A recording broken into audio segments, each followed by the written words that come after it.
Grand merci. Pour conclure cette très belle journée, je vous propose d'accueillir Dan Lert, adjoint à la maire de Paris en charge de la transition écologique, du plan climat, de l'eau et de l'énergie. Bienvenue. Alors la ville de Paris, Anne Hidalgo l'a rappelé ce matin en ouverture, est très active dans cet engagement vers la neutralité carbone. Comment mettre en œuvre cet objectif tout en préservant les équilibres? C'est toujours la question que l'on s'en pose. C'est le bon moment également, entre notamment la capitale et peut-être aussi la périphérie. Comment vous embarquez tout le monde dans cette transition?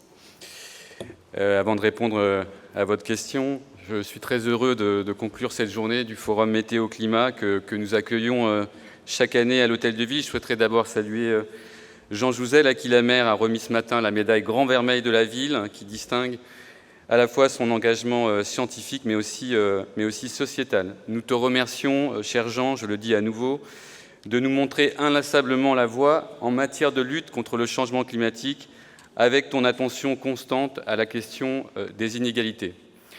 Tu es toujours présent aux côtés de la ville de Paris pour nous éclairer sur nos projets de transition. Merci pour tout ce que tu fais avec nous depuis si longtemps. Merci et bravo à l'équipe organisatrice du colloque, cher Christian, chère Morgane, et à tous les intervenants de cette journée dédiée à la neutralité carbone. Elle fut riche d'échanges et très intéressante, et je suis heureux que l'Hôtel de Ville puisse faire vivre le débat et accueillir en ses murs tous ces excellents scientifiques, tous ces excellents intervenants et intervenantes. D'autant plus que cette question du chemin vers la neutralité carbone est au cœur de nos préoccupations dans le contexte d'urgence climatique que nous connaissons. Dans son dernier rapport, ça a été rappelé au cours de cette journée, le GIEC plaide pour une diminution des émissions de gaz à effet de serre, je cite, « rapide, radicale et immédiate ». Il reste, selon ses auteurs, 3 ans pour agir, pour tenter d'inverser la tendance et d'éviter les effets les plus dévastateurs du changement climatique. Les effets les plus dévastateurs, car nous subissons déjà, y compris à Paris, les conséquences du dérèglement climatique. On le voit actuellement en Inde et au Pakistan, qui suffoquent en ce moment avec des températures qui peuvent atteindre 50 degrés sur certaines parties de leur territoire. L'Europe est également touchée par des pics de température. En France, on attend des températures allant jusqu'à 35 degrés, alors que nous ne sommes que mi-mai. À Paris, nous avons publié l'automne dernier les résultats d'une grande étude sur les conséquences parisiennes du changement climatique. La température moyenne y a déjà grimpé de 2,3 degrés. Dans quelques années, le climat de Paris pourrait ressembler à celui de Séville, avec potentiellement des pics de chaleur à 50 degrés dont nous avons discuté au moment de la réunion du GREC, des scientifiques qui travaillent à l'échelle de l'Île-de-France pour nous accompagner dans nos projets de transition. La maire de Paris l'a dit en introduction, la ville a été pionnière dans la lutte contre le changement climatique. Notre premier plan climat date de 2007, à une époque où peu de collectivités encore étaient engagées sur la question climatique. Depuis maintenant plus de 15 ans, la ville de Paris agit de manière ambitieuse et volontariste. En tant que ville hôte de la COP21 et de l'accord universel qui porte son nom, Paris, nous avons une responsabilité particulière. Nous devons être à la hauteur du défi climatique. C'est la raison pour laquelle notre plan climat adopté en 2018 a fait de la neutralité carbone en 2050, objectif de l'accord de Paris, son objectif central. Il implique pour notre ville une diminution de 80% de l'empreinte carbone du territoire, une division par 2 des consommations énergétiques et 100% d'énergie renouvelable dans la consommation territoriale. À 2030, soit dans moins de 8 années, les énergies renouvelables devront représenter 45% de la consommation. Nous sommes actuellement à un peu plus de 20%, dont 7% produites localement. Ce plan climat et les résultats obtenus ont été récompensés par le prix climat des Nations Unies lors de la COP26 en novembre dernier à Glasgow. Ce prix ne doit pas nous conduire à nous reposer sur nos lauriers. C'est un encouragement à aller plus vite, à aller plus loin, à être toujours plus ambitieux, car le défi reste immense et la marche est très haute. Bonne nouvelle en ce qui concerne notre territoire, le dernier bilan des émissions de gaz à effet de serre montre que nous sommes sur la bonne trajectoire. Nous avons, en 15 ans, entre 2004 et 2018, baissé de 25% les émissions.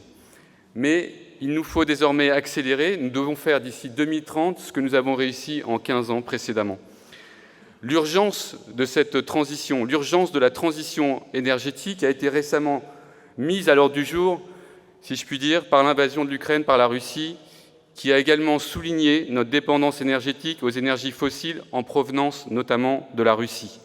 Face à cette situation, la communauté internationale, les États, l'Europe, les collectivités ne peuvent pas rester passifs en permettant au gouvernement russe de financer sa guerre grâce aux recettes quotidiennes du pétrole et du gaz.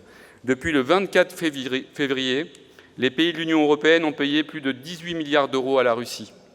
C'est pourquoi, sans attendre un embargo, la ville de Paris se mobilise dès aujourd'hui pour anticiper le prochain hiver et réduire notre dépendance au gaz russe, qui est sensiblement la même que pour le territoire national, soit autour de 17%. Nous allons lancer à l'été un plan de sobriété énergétique pour répondre à cette crise, aggravée par la guerre en Ukraine. La sobriété, nous la pratiquons déjà à Paris, comme de nombreuses collectivités territoriales. La consommation énergétique du territoire, qui s'élevait à 30 TWh en 2018, est en baisse de 13% par rapport à 2004. C'est bien, c'est une avancée, mais c'est encore insuffisant. De grands efforts ont déjà été faits et vont être amplifiés. Je vais prendre quelques exemples, mais le nouveau marché de l'éclairage public qui fera baisser notre consommation énergétique d'un tiers d'ici 2030, soit un gain énergétique de 30 gigawattheures d'ici 2030, après 50 gigawattheures de gains énergétiques dans le marché précédent, en 10 ans. Nous allons également quasiment tripler la rénovation énergétique des logements privés dans le mandat, après avoir déjà financé la réhabilitation climat de plus de 50 000 logements sociaux, et nous allons continuer dans le parc social de la ville avec les bailleurs sociaux de la ville. Avec ce plan sobriété, nous voulons accélérer encore la réduction de la consommation d'énergie, qui est un facteur clé de l'atteinte de nos objectifs climatiques à Paris. Autrement dit, nous ne pourrons pas atteindre la neutralité carbone sans baisser les consommations énergétiques du territoire. Il nous faut accélérer. Côté ville, à court terme, nous prévoyons la baisse des températures de chauffage de certains bâtiments publics et équipements publics de la ville, ou de faciliter le raccordement, c'est extrêmement concret, au réseau de chaleur urbain de la ville, qui chauffe déjà l'équivalent de 500 000 logements à Paris et tous les hôpitaux parisiens. Nous appellerons également à la mobilisation de tous les acteurs du territoire à travers une campagne de communication pour inciter chacun à agir concrètement. L'Agence internationale de l'énergie a déjà présenté les solutions à très court terme pour réduire notre dépendance aux fossiles, comme le télétravail ou la réduction des vitesses sur les autoroutes. Pour réussir à franchir ces étapes, ces marches qui sont extrêmement hautes, cela a été dit par la maire de Paris, cela a été dit par Jean Jouzel, cela a été dit par l'ADEME, la transition doit être juste. C'est un impératif pour la réussite de nos objectifs climatiques. En tant qu'élu d'un arrondissement populaire de Paris, le 19e arrondissement, je sais à quel point les habitants les plus pauvres, les plus vulnérables, sont les plus directement touchés par le dérèglement climatique, la chaleur en ville, la pollution de l'air ou la précarité énergétique. Notre politique de lutte contre le changement climatique doit s'inscrire fermement dans la lutte contre les inégalités socio-environnementales. C'est une condition de sa réussite. En septembre, dès septembre, nous écrirons une nouvelle page de l'action climatique de Paris avec le lancement de la révision du plan climat parisien. C'est un processus qui durera 2 ans et qui aboutira à l'adoption de ce nouveau plan climat au printemps 2024. Pour cette révision, nous avons défini 3 axes structurants pour accélérer la transition écologique à Paris. Nous avons pour ambition de faire plus vite, plus local et plus juste. Faire plus vite, c'est accélérer, c'est être plus précis, c'est être plus concret, c'est être plus efficace, bref, plus opérationnel pour atteindre nos objectifs fixés à 2030, avec en ligne de mire cette neutralité carbone pour 2050. Faire plus local, c'est la territorialisation, qui est un engagement très fort de la maire de Paris. Nous identifierons les leviers à activer sur le territoire afin d'engager quartier par quartier la transformation écologique de Paris. Faire plus juste, enfin, c'est le renforcement du volet social du plan climat. Les quartiers populaires seront largement impliqués dans la coélaboration de ce plan afin de renforcer la lutte contre les inégalités socio-environnementales dont j'ai parlé, la solidarité et évidemment l'inclusion. Pour élaborer ce nouveau plan climat, nous ouvrirons, comme à chaque fois, une très large concertation pour interroger les Parisiens, les entreprises, les acteurs économiques, les associations, les institutions, sur leur vision de la ville, sur les actions qu'ils entreprennent, sur la manière dont la ville peut accompagner leur transition. Si vous souhaitez évidemment participer à ce grand moment, je vous donne rendez-vous en septembre, donc, à l'Académie du Climat pour le lancement de cette révision. Toutes les actions que la ville souhaite déployer, déploie déjà, et entend renforcer dans la perspective de la neutralité carbone, dans la perspective de l'atteinte de nos objectifs climatiques, que ce soit sur la rénovation énergétique des logements ou le verdissement du mix énergétique du réseau de chaleur. C'est finalement, comme l'a dit la maire en introduction de cette journée, de la planification écologique avant l'heure.